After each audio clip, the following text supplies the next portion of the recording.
Hi there, students. Okay, choleric or choleric. I think you can use both pronunciations.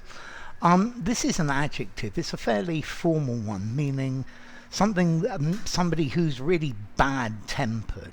Yeah, he's very irascible. He's very grumpy and irritable. He's always so choleric. Let's see, this is a pretty formal word, so I think you probably want to stick to using it in your essays. Um, let's see, the origin of this comes from choler. And this was in medieval medicine. They used to believe that the body had various different types of bile in it. And one of these biles was choler, and this was the one that made you choleric, bad-tempered.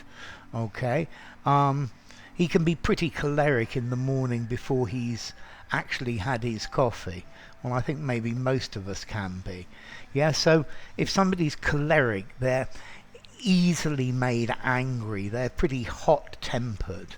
Yeah, they're always grousing about stuff. Well, I think maybe as I get older, I get more choleric. Um, I don't know. Okay, so this is an adjective to describe somebody who it gets angry easily. Yeah, I'm sure you all know people like this. They're people who are very relaxed, and there are people who are of a much more choleric decision. Yeah, they're always getting cross, and they're always getting upset about things. So yeah, he's a pretty choleric or individual. He's uh, pretty grouchy at times. Yeah, so choleric, expressing anger, showing anger. You can actually use this word as well to talk about something that's related to cholera. Yeah, relating to cholera. So I guess choleric dysentery you could call cholera as well. So I don't know. He made a few choleric remarks about the things that had happened to him. So choleric, angry, irritable, touchy, petulant, irascible, rather tetchy, pretty testy, hot-tempered, yeah, quick-tempered, yeah. His role in the film is a choleric old lawyer who's always getting angry about all sorts of things.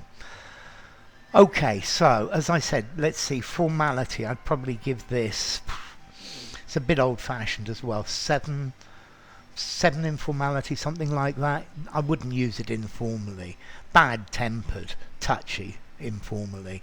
Maybe use it in a semi-formal conversation, just about. Better for a semi-formal writing or something more formal.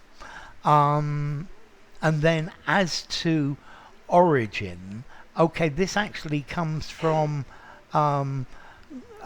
ancient Greek, from choleros, yeah, which was one of these, or cholera, one of these old humours, the different humours of the body, and this was one of them. Okay, so enough. If you enjoyed the video, give it a rating, subscribe to my channel, and I'll see you soon. Bye for now. Choleric, choleric.